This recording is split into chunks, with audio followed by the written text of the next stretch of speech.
ವಿಷಪೂರಿತವಾಗಿರುವಂತ ಸರ್ಪ ರಾಜನ ಮಗನಿಗೆ ಕಡಿತು. ನೋಡ್ರಿ, ವಿಷಪೂರಿತವಾಗಿರತಕ್ಕಂಥ ಸರ್ಪ ಕಚ್ಚಿದಾಗ ಮನುಷ್ಯ ಬದುಕಲಿಕ್ಕೆ ಸಾಧ್ಯ ಇಲ್ಲ.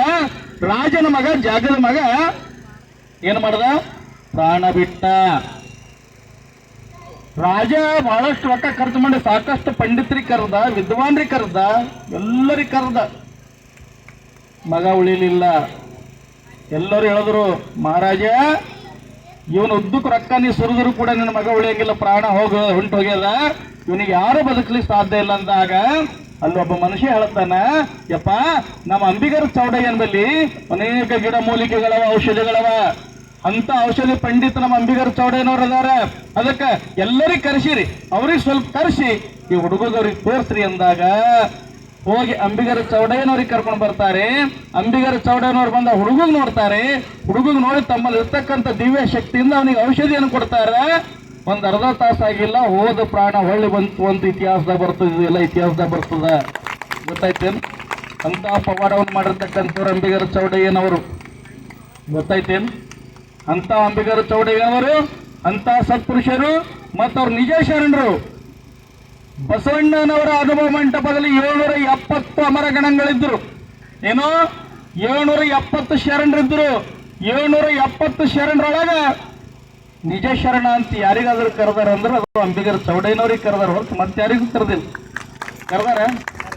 ನಿಜ ಶರಣ ಬಸವಣ್ಣನವರು, ನಿಜ ಶರಣ ಮಡಿವಾಳ ಮಾಚಿದಾರ ಅಂತ ಹಿಂಗೆ ಅಂದಾರೆ, ಹೇಳಿದೆಲ್ಲನ ಅಂದಿದ್ದು.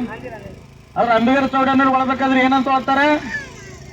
ನಿಜ ಶರಣ ಅಂಬಿಗರ ಚೌಡಯ್ಯ ಅಂತಾರೆ. ಯಾಕಂದ್ರೆ ಇದ್ದಂಗೆ ಮಾರಿ ಮೇಲೆ ಹೊಡೆದಂಗೆ ಹೇಳ್ತಿರೋರು, ಯಾರು ಮುಚ್ಚಿಲ್ಲ ಮರಿಯಿಲ್ಲ. ಗೊತ್ತೈತೆ? ನಾವು ಏನೋ ಅನ್ಕೋತಾರಂಬೋದಿಲ್ಲ. ಬಸವಣ್ಣವ್ರಿಗೆ ಬಿಟ್ಟಿಲ್ಲ, ಅವ್ರು ಬಸವಣ್ಣವ್ರಿಗೆ ಬಿಟ್ಟಿಲ್ಲ. ಯಾರು ಕೂಡ ಸಮಾಜದ ಆಡಂಬರವನ್ನು ಮಾಡ್ತಾರ, ಯಾರು ಜಾತಿವಾದ ಮಾಡ್ತಾರ, ಯಾರು ಮೇಲು ಕೀಳು ಮಾಡ್ತಾರ, ಅಂಥವರಿಗೆ ಮಚ್ಚಿನ ಹೊಡೆದಂಗೆ ವಚನಗಳನ್ನು ಬರೆದಿರ್ತಕ್ಕಂಥವ್ರು ಯಾರಂದ್ರೆ ನಮ್ಮ ಅಂಬಿಗರ ಚೌಡಯ್ಯನವ್ರು ಬರ್ದಾರ, ಅಂಬಿಗರ ಚೌಡಯ್ಯನವ್ರು ಬರ್ದಾರ. ಅದಕ್ಕೆ ಅಂತ ಸತ್ಪುರುಷರಿಗೆ ನಾವು ಇವತ್ತು ಕೂಡ್ಸ್ಲತ್ತೀವಂದ್ರೆ, ಯಾಕಂದ್ರೆ ಗುಡಿ ಕಟ್ಟೋದು, ಮೂರ್ತಿ ಕೂಡ್ಸೋದು ಇವೆಲ್ಲ ದೊಡ್ಡ ಮಾತಿಲ್ಲ. ನಾವೆಲ್ಲರೂ ತಲೆ ತಿಳ್ಕೊರಿ, ಎಲ್ಲರೂ ಕಮಿಟಿದವರಲ್ಲಿ, ಹುಡುಗರಾಗಲಿ ಎಲ್ಲರೂ. ಯಾಕಂದ್ರೆ ಪೀಠದ ಗುರುಗಳಿದ್ದೇವೆ, ನಾವು ಹೇಳಬೇಕಾಗ್ತದೆ.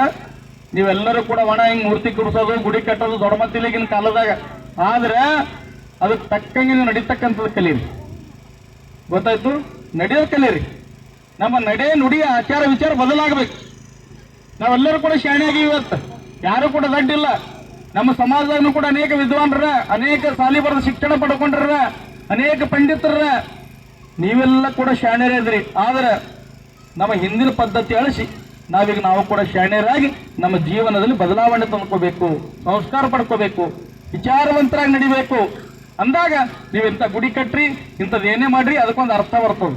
ಕರೆಕ್ಟ್ ಅದ ಹೇಳೋದು ಸುಳ್ಳದ? ಅದಕ್ಕೆ ನೀವೆಲ್ಲರೂ ಕೂಡ ಮತ್ತೆ ಅಪ್ಪರು ಬಂದು ಬೈದತ್ತರಮ ಅಂತ ತಿಳ್ಕೊಬೇಡ್ರಿ. ಯಾಕೆ ನನ್ನ ಮಾತೆ ಹಿಂಗೆ ಅವ, ನಾನು ಅಂಬಿಗರ ಚೌಡಯ್ಯ ಇದ್ದಂಗೆ ಆ ಪೀಠಕ್ಕೆ ಇದ್ದೀನಂದ್ರೆ ಅವ್ರು ಹೆಂಗೆ ಮಾರಿ ಮಾಡ್ದಂಗೆ ಹೇಳೋರು ಹಂಗೆ ಹೇಳವ ನಾನು. ಹೌದಿಲ್ಲ? ಅದಕ್ಕೆ ನೀವೆಲ್ಲರೂ ಕೂಡ ನಿಮ್ಮ ಮಕ್ಕಳಿಗೆ ಚಲೋ ಸಂಸ್ಕಾರ ಕಲಿಸ್ರಿ, ಅಂಬಿಗರ ಚೌಡಯ್ಯನ ವಚನಗಳು ಹೇಳ್ರಿ, ಚಲೋ ಚಲೋ ಪ್ರವಚನ ಕಲಿಸ್ರಿ, ಕೇಳಕ್ಕೆ ಹಚ್ಚಿರಿ ಪ್ರವಚನ, ಮೊಬೈಲ್ ಬಿಡಿಸ್ರಿ ಕೈಯಾಗಿಂದು, ಕೆಟ್ಟ ವಿಚಾರಗಳು, ಕೆಟ್ಟವೆಲ್ಲ ನಶಾಬಾಜಿ ಮಾಡ್ತಕ್ಕಂಥ ಬಿಡಿಸ್ರಿ. ಇವೆಲ್ಲ ಬಿಡಿಸ್ರಿ ಅಂದ್ರೆ ನೀವು ಇಂಥ ಗುಡಿ ಕಟ್ಟಿ ಸಾರ್ಥಕ ಆಗ್ತದ. ಇಲ್ಲ ಅಂದ್ರೆ ಇಂಥ ವೇಸ್ಟೆ 10 ಗುಡಿ ಕಟ್ಟ್ರಿ. ನಮ್ಮಂಥ ಗುರುಗಳು ಎಸೋ ಬಂದು ಹೇಳಿ ಸತ್ತು ಹೋಗ್ಯಾವ. ಹೌದಿಲ್ಲ? ನಮ್ಮಂಥ ಎಸೋ ಹೇಳಿ ಹೇಳಿ ಸತ್ತಾವ ಪ್ರವಚನ ಹೇಳಿ. ನಾವು ಒಂದಿನ ಓದ್ತೀವಿ. ಆದ್ರೆ ಸಮಾಜ ಇನ್ನೂ ಬದಲಾವಣೆ ಆಗ್ಬೇಕಾಗ್ಯದ. ಬದಲಾವಣೆ ಆಗ್ರಿ. ಬದಲಾವಣೆ ಆಗ್ರಿ ಅಂತಂದ್ರೆ ಮತ್ತೆ ನಿಮಗೆ ನಾ ಏನೋ ಮೇಕಪ್ ಮಾಡ್ಕೊಂಡು ಹಂಗೆ ಬದಲಾವಣೆ ಅಲ್ಲ. ಬದಲಾವಣೆ ಆಗ್ರಿ ಅಂದ್ರೆ ಏನು? ನಮ್ಮ ವಿಚಾರಗಳು ಬೇರೆ ಆಗ್ಬೇಕು, ನಮ್ಮ ಜೀವನ ಮಟ್ಟ ಬದಲಾಯಿಸ್ಬೇಕು, ನಾವೆಲ್ಲರೂ ಚಂದ ವಿಚಾರ ಮಾಡ್ಬೇಕು. ಹೌದಿಲ್ಲ? ನಾವು ಒಳ್ಳೆ ರೀತಿಯಿಂದ ಬದುಕಬೇಕು. ಒಳ್ಳೆ ರೀತಿ ಪ್ರತಿನಿತ್ಯ ಪರಗಳಿಗೆ ಪೂಜೆ ಮಾಡ್ಲಿಕ್ಕೆ ಕಲಿಸ್ರಿ. ಮನ್ಯಾಗ ಪೂಜೆ ಮಾಡ್ಕೋರಿಪ್ಪ, ಪೂಜೆ ಮಾಡ್ಕೊಂಡು ಮುಂದೆ ಕೆಲ್ಸಕ್ಕೆ ಹೋರಿ ಅಂತ ಪರಗಳಿಗೆ ಹೇಳ್ರಿ. ಒಂದರ ಪೂಜೆ ಮಾಡ್ತಾವ ಇವು. ನಮ್ಮ ಕಡೆಯವ್ರು ಇವ್ರು ಕೈ ಮೇಲೆ ಮಣ್ಣು ಹಾಕೊಂಡು ಒಂದು ಮಾಡಲು. ನಿಮ್ಮಲ್ಲಿ ಮಾಡ್ತಾರೆ ಯಾರ ಪರಗಳು ಮಾಡ್ತಾರ? ಕರೆ ಹೇಳ್ರಿ. ನೀವು ನಿಮ್ಮ ಪಾರಾಗ ಏ ಮಗ ಇವತ್ತು ಜರ ಪೂಜೆ ಮಾಡೋ ಅಂತ ಅಂದಾಗ ಏಸ್ ಮಂದಿ ಪರಗಳು ಯವ್ವ ನಾ ಮಾಡ್ತೀನಿ ಅಂತ ಖುಷೀಲಿ ಒಪ್ಕೊಂಡು ಪೂಜೆ ಮಾಡ್ತಾವ. ಕೈ ಎತ್ತರೋ ನಮ್ಮ ಯಾರ ಮಕ್ಕಳು ಮಾಡ್ತಾರೆ? ಮಾಡ್ತಾರ? ಒಂದು ಜೋರ ಚಪ್ಪಾಳೆ ಬರ್ಬೇಕ್ರಿ ಮಾಡ್ತಾರಂತ ನೋಡ್ರಿ. ಮತ್ತೆ ಯಾರ ಮಗ ಮಾಡ್ತಾನೆ ನೋಡ್ರಿ? ಒಬ್ಬ ಮಾಡ್ತಾನೆ. ಹೌದು?